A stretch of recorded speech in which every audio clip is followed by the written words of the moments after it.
Praise the Lord. സങ്കീർത്തനങ്ങൾ 66 അധ്യായം അതിൻ്റെ 1 മുതൽ 20 വരെയുള്ളതായ വേദവാക്യങ്ങൾ. സർവ്വഭൂമിയുമായുള്ളവയെ ദൈവത്തിന് ഘോഷിപ്പീൻ, അവൻ്റെ നാമത്തിൻ്റെ മഹത്വം കീർത്തിപ്പീൻ, അവൻ്റെ സ്തുതി മഹത്വീകരിപ്പീൻ. നിൻ്റെ പ്രവർത്തികൾ എത്ര ഭയങ്കരം! നിൻ്റെ ശക്തിയുടെ വലുപ്പത്താൽ ശത്രുക്കൾ നിനക്ക് കീഴടങ്ങും. സർവ്വഭൂമിയും നിന്നെ നമസ്കരിച്ചു പാടും, അവർ നിൻ്റെ നാമത്തിന് കീർത്തനം പാടുമെന്നിങ്ങനെ ദൈവത്തോട് പറയുവീൻ.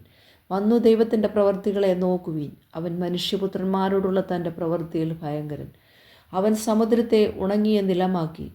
അവർ കാൽനടയായി നദി കടന്നുപോയി. അവിടെ നാം അവനിൽ സന്തോഷിച്ചു. അവൻ തൻ്റെ ശക്തിയാൽ എന്നേക്കും വാഴുന്നു. അവൻ്റെ കണ്ണ് ജാതികളെ നോക്കുന്നു. മത്സരക്കാർ തങ്ങളെ തന്നെ ഉയർത്തരുതേ.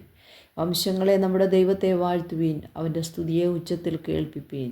അവൻ നമ്മെ ജീവനോടെ കാക്കുന്നു, നമ്മുടെ കാലടികൾ വഴുതുവാൻ സമ്മതിക്കുന്നതുമില്ല. ദൈവമേ, നീ ഞങ്ങളെ പരിശോധിച്ചിരിക്കുന്നു. വെള്ളി ഊതിക്കഴിക്കും പോലെ നീ ഞങ്ങളെ ഊതിക്കഴിച്ചിരിക്കുന്നു. നീ ഞങ്ങളെ വലയിൽ അകപ്പെടുത്തി ഞങ്ങളുടെ മുതുകത്തൊരു വലിയ ഭാരം വച്ചിരിക്കുന്നു. നീ മനുഷ്യരെ ഞങ്ങളുടെ തലമേൽ കയറി ഓടിക്കുമാറാക്കി. ഞങ്ങൾ തീയിലും വെള്ളത്തിലും കൂടി കടക്കേണ്ടി വന്നു, എങ്കിലും നീ ഞങ്ങളെ സമൃദ്ധിയിലേക്ക് കൊണ്ടുവന്നിരിക്കുന്നു. ഞാൻ ഹോമയാഗങ്ങളും കൊണ്ട് നിൻ്റെ ആലയത്തിലേക്ക് വരും. എൻ്റെ നേർച്ചകളെ ഞാൻ നിനക്ക് കഴിക്കും. ഞാൻ കഷ്ടത്തിലായിരുന്നപ്പോൾ അവയെ എൻ്റെ വായാൽ നേർന്നു. ഞാൻ ആട്ടുകൊറ്റന്മാരുടെ സൗരഭ്യവാസനയോടുകൂടെ തടിപ്പിച്ച മൃഗങ്ങളെ നിനക്ക് ഹോമയാഗം കഴിക്കും. ഞാൻ കാളകളെയും കോലാട്ടുകൊറ്റന്മാരെയും അർപ്പിക്കും. സകല ഭക്തന്മാരുമായുള്ളവരെ വന്ന് കേൾപ്പീൻ. അവൻ എൻ്റെ പ്രാണന് വേണ്ടി ചെയ്തത് ഞാൻ വിവരിക്കാം.